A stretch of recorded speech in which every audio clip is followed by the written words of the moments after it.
লক্ষ্য বসিরহাট হারোয়ার সভা থেকে মিনাখাত তৃণমূল বিধায়ক উষারানী মণ্ডলকে একহাত নিলেন মমতা বন্দ্যোপাধ্যায়। মমতার সভায় কেন অনুপস্থিত তিনি? প্রকাশ্যে ক্ষোভ প্রকাশ তৃণমূল নেত্রী। যারা ভাবছেন বিধায়ক থাকবেন, মিটিংয়ে আসবেন না, তার সঙ্গে দলের কোনো সম্পর্ক নেই। আজ থেকে সম্পর্ক শেষ। পায়ে ধরে ক্ষমা না চাইলে উষারানীকে আমরা মানি না, চড়া সুর মমতার গলায়।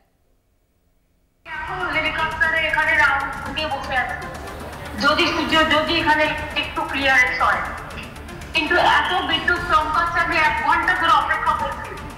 এত বিদ্যুৎ চমকাচ্ছে, এত ম্যাচ যাচ্ছে যে হেলিকপ্টার কিছুতেই আমাকে নিয়ে যেতে চাইছে না। আবহাওয়ার কারণে উঠতে পারেনি হেলিকপ্টার। হারোয়ায় মমতার সভা প্রায় বাতিল হয়ে যাচ্ছিল। অডিও বার্তাও দিয়ে দেন মমতা। পরে বসিরহাটের তৃণমূল প্রার্থী হাজী নুরুলের সমর্থনে হারোয়া যান মমতা। ক্ষোভ ছিলই, তারই বহিঃপ্রকাশ মমতার কথায়। নিশানায় উষারানী মণ্ডল। মমতার সভা, অথচ নেই তৃণমূল বিধায়ক। ক্ষোভ আছড়ে পড়ল। উষারানীকে তুলোধনা করলেন মমতা। মিনাখাত তৃণমূল বিধায়ক ও তার স্বামী মৃত্যুঞ্জয় মণ্ডলের বিরুদ্ধে বিজেপির সঙ্গে আঁতাতের অভিযোগ আনলেন। দলনেত্রীর স্পষ্ট বার্তা, পায়ে ধরে ক্ষমা না চাইলে তাদের কোনো জায়গা নেই দলে।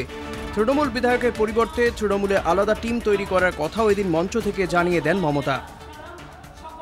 যারা আজকে মিটিংয়ে না এসে তৃণমূল কংগ্রেসের এমএলএ থাকবেন আর মিটিংয়ে আসবেন না, মনে রাখবেন তার সাথে দলে কোনো সম্পর্ক থাকবে না।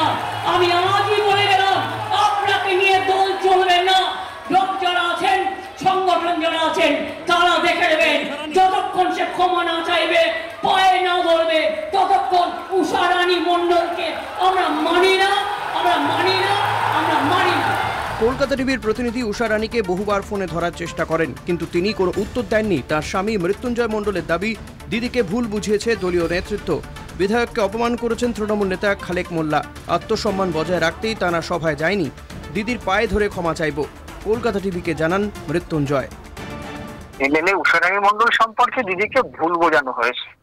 দিদি তো প্রথমেই দিদির নাম, উষারানী মণ্ডলের নাম বলেছে মাইকে। তারপরে ওখানে সব নেতৃত্বরা যারা ছিলেন তারা ভুল বুঝিয়ে পুনরায় দিদিকে হারানো হয়েছে।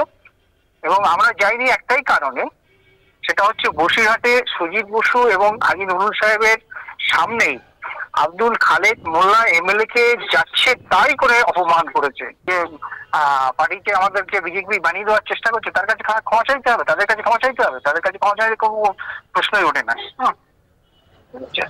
আর দিদি যদি মনে করেন যে আমাদের দলের প্রয়োজন আছে, তাহলে আমরা আবার সেখানে আমাদের ক্ষমা চাইতে কোনো অসুবিধা নেই। 2011 সাল থেকেই উত্তর 24 পরগনার মিনাখা কেন্দ্র থেকে জিতে আসছেন উষারানী। টানা 3 বার তিনি তৃণমূলের টিকিটে এই কেন্দ্র থেকে জয়ী হন। মিনাখা তৃণমূল বিধায়কের বিরুদ্ধে বিজেপি ঘনিষ্ঠতার অভিযোগ ছিলই। এদিন সেই অভিযোগই আরও খানিকটা উস্কে দেন মমতা। তার স্পষ্ট বক্তব্য, নিজের দলকেও রিয়াত করেন না তিনি। হারোয়া থেকে সঞ্জিত চক্রবর্তীর রিপোর্ট, কলকাতা টিভি।